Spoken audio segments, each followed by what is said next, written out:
Our top story today, final preparations are being made ahead of the Duke of Edinburgh's funeral, which will take place at St George's Chapel in Windsor tomorrow afternoon.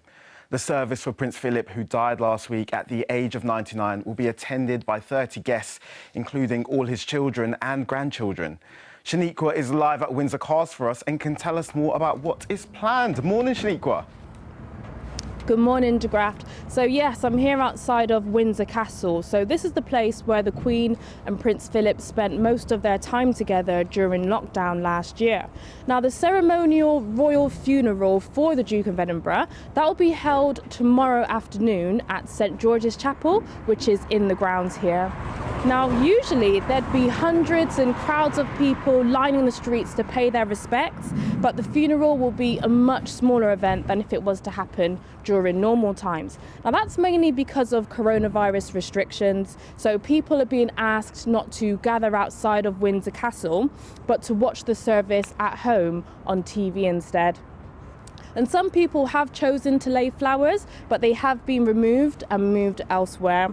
Now, as much as the funeral will be much smaller than usual, Buckingham Palace says that it will still celebrate his life and public service. And he retired from royal duties in 2017. And one of his last official events with the Queen was when he went to visit a primary school in London, and they've been looking back on the day of what it was like when they met him. I didn't expect actual royalty to come to our school.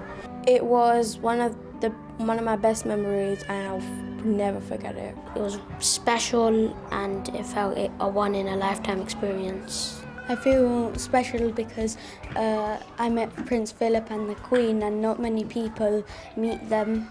It was busy, there was loads of people, everyone was excited, it made people feel proud. It was definitely a happy moment. Prince Philip looked at all the work we were doing. It was very nerve-wracking because it was actual royalty looking at all the work we've been doing.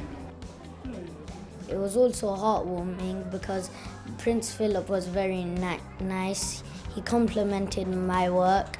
It was a really exciting day. The Duke of Edinburgh and they shook my hand and other people's. It was a really joyful day. I felt really special because of the way he made us feel. He was always smiling, joyful, he was kind. I was shy, but the way he comforted me and smiled at me, it felt like that I didn't need to be shy anymore.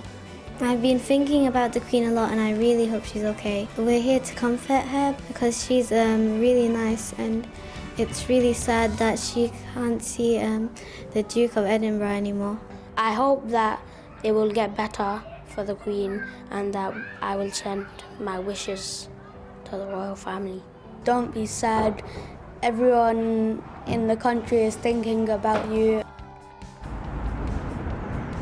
Thank you for those. So tomorrow there'll be a small ceremonial procession, and that's ahead of the funeral, and the Duke's coffin will move a short distance from a private chapel to St George's Chapel, and that'll be using a modified Land Rover, which the Duke himself actually helped to design. Now, because of coronavirus restrictions, only 30 people can attend the funeral. So we know that his grandsons, Prince William and Prince Harry, will be there. And there'll also be over 700 members of the armed forces, and they'll be on parade. And that's mainly to reflect Prince Philip's strong military links. And then at 3 o'clock, when the service starts, there'll be a nationwide minute silence, and that's in memory of the Duke. Thank you, Shaniqua. And Shaniqua will be back tomorrow live from Windsor Castle with more on the funeral. And we've also got loads more about Prince Philip on the Newsround website. You can also find loads of help and advice there if anything you see in the news upsets you.